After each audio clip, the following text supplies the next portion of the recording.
ഇറാനെതിരെ ഉപരോധം തുടരുകയാണെങ്കിൽ അമേരിക്കയുമായി കടുത്ത ഏറ്റുമുട്ടൽ ഉണ്ടാകുമെന്ന് മുന്നറിയിപ്പ് നൽകി ഇറാന്റെ supreme national security council secretary major general Muhsin റസായി. കൂടാതെ ഇസ്രായേലുമായുള്ള സംഘർഷം ഇനിയും ഉണ്ടായാൽ അത് യുദ്ധത്തിന്റെ മറ്റൊരു ഘട്ടമായിരിക്കുമെന്നും അദ്ദേഹം വ്യക്തമാക്കി.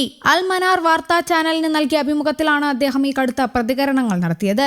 ഇസ്രായേൽ പ്രധാനമന്ത്രി ബെഞ്ചമിൻ നെതന്യാഹുവിനെ നരകത്തിലേക്ക് അയക്കുമെന്നും അദ്ദേഹത്തിന്റെ ചെയ്തികൾ സയനിസ്റ്റ് ഭരണകൂടത്തിന്റെ അന്ത്യം അടുപ്പിച്ചിരിക്കുകയാണെന്നും റസായി തുറന്നടിച്ചു. അമേരിക്കൻ പ്രസിഡന്റ് ഡൊണാൾഡ് ട്രംപിന്റെ മകനെ വധിക്കാൻ ഇറാൻ പദ്ധതി ഇടുന്നുണ്ടെന്ന തരത്തിൽ നെതന്യാഹു തെറ്റായ വിവരങ്ങൾ പ്രചരിപ്പിച്ചതായും റസായി ആരോപിച്ചു. ഈ വ്യാജ വാർത്തകൾ ട്രംപിനെ ഭയപ്പെടുത്തുകയും ഒരു ഫുഡ് ട്രക്ക് തൊഴിലാളിയെപ്പോലെ പരിഭ്രാന്തിയോടെയാണ് ട്രംപ് പെരുമാറിയതെന്നും പരിഹസിക്കുകയും ചെയ്തു. ലബനോനിലെ സംഘർഷങ്ങളെക്കുറിച്ചും റസായി സംസാരിച്ചു. ലബനാനിലെ ദാഹിയ, ബൈറൂത്ത് എന്നിവ ഇറാന്റെ റെഡ് ലൈനുകൾ ആണെന്നും ഭാവിയിലുണ്ടാകുന്ന ഏത് യുദ്ധവും മുൻകാലങ്ങളിൽ നിന്ന് തികച്ചും വ്യത്യസ്തമായിരിക്കുമെന്നും അദ്ദേഹം മുന്നറിയിപ്പ് നൽകി. അമേരിക്ക ഇപ്പോൾ സാമ്പത്തിക ഉപരോധങ്ങളിലേക്ക് തിരിഞ്ഞത് അവരുടെ സൈനിക നീക്കങ്ങളുടെ പരാജയമാണ് തുറന്നു കാട്ടുന്നതെന്നും റസായി പറഞ്ഞു. സാമ്പത്തിക ഉപരോധം ശക്തമാക്കിയാൽ മേഖലയിലെ അമേരിക്കയുടെ സാമ്പത്തിക താൽപര്യങ്ങളെ ലക്ഷ്യമാക്കി ഇറാൻ ശക്തമായ പ്രത്യാക്രമണം നടത്തുമെന്നും റസായി കൂട്ടിച്ചേർത്തു. അതേസമയം വെടിനിർത്തൽ സമയത്ത് ഉപരോധം മറികടന്ന് വലിയ തോതിൽ എണ്ണ കയറ്റുമതി ചെയ്യാൻ തങ്ങൾക്ക് കഴിഞ്ഞതായി അദ്ദേഹം അവകാശപ്പെട്ടു.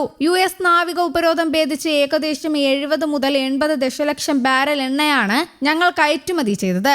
ഉപരോധം ഇനിയും തുടരുകയാണെങ്കിൽ അത് അമേരിക്കയുമായുള്ള കടുത്ത പോരാട്ടത്തിന് വഴിവെക്കും. തീവ്രമായ രീതിയിൽ തന്നെ അമേരിക്കയുടെ സാമ്പത്തിക സ്രോതസ്സുകളെ ഞങ്ങൾ 100% ലക്ഷ്യമിടുമെന്നും റസായി വ്യക്തമാക്കി. സുപ്രധാന വാണിജ്യ പാതയായ ഹോർമുസ് കടലിടുക്ക് വീണ്ടും തുറക്കുന്നതിനായി കർശന നിബന്ധനകൾ തയ്യാറാക്കി വരികയാണെന്ന് ഇറാൻ അറിയിച്ചു. അന്താരാഷ്ട്ര മധ്യസ്ഥരുടെ ആവശ്യപ്രകാരമാണ് ഇറാൻ തങ്ങളുടെ ഉപാധികൾ വ്യക്തമാക്കാൻ ഒരുങ്ങുന്നത്.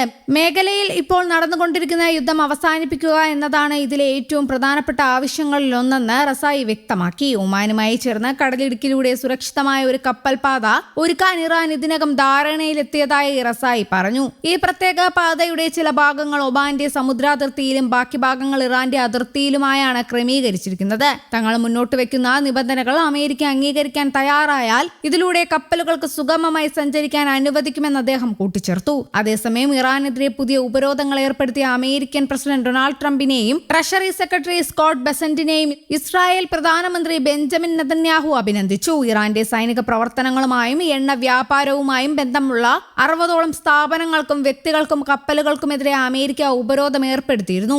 ഓപ്പറേഷൻ എക്കണോമിക് ഔട്ട് ക്ലാസ് എന്ന് പേരിട്ടിരിക്കുന്ന ഈ നീക്കത്തിലൂടെ ഇറാൻ ഭരണകൂടത്തിന് കനത്ത വില നൽകേണ്ടി വരുമെന്ന് നെതന്യാഹു എക്സിൽ കുറിച്ചു. നിലവിൽ ഇറാനുമായി അമേരിക്ക യാതൊരുവിധ ചർച്ചകളും നടത്തുന്നില്ലെന്ന് വൈറ്റ് ഹൌസും ചർച്ചകളിലേക്ക് മടങ്ങിവരാൻ ഇറാനോട് യാതൊരു സമയപരിധിയും അമേരിക്ക ആവശ്യപ്പെട്ടിട്ടില്ലെന്ന് ട്രംപും അവകാശപ്പെട്ടിട്ടുണ്ട്. News desk Kerala Kaumudi.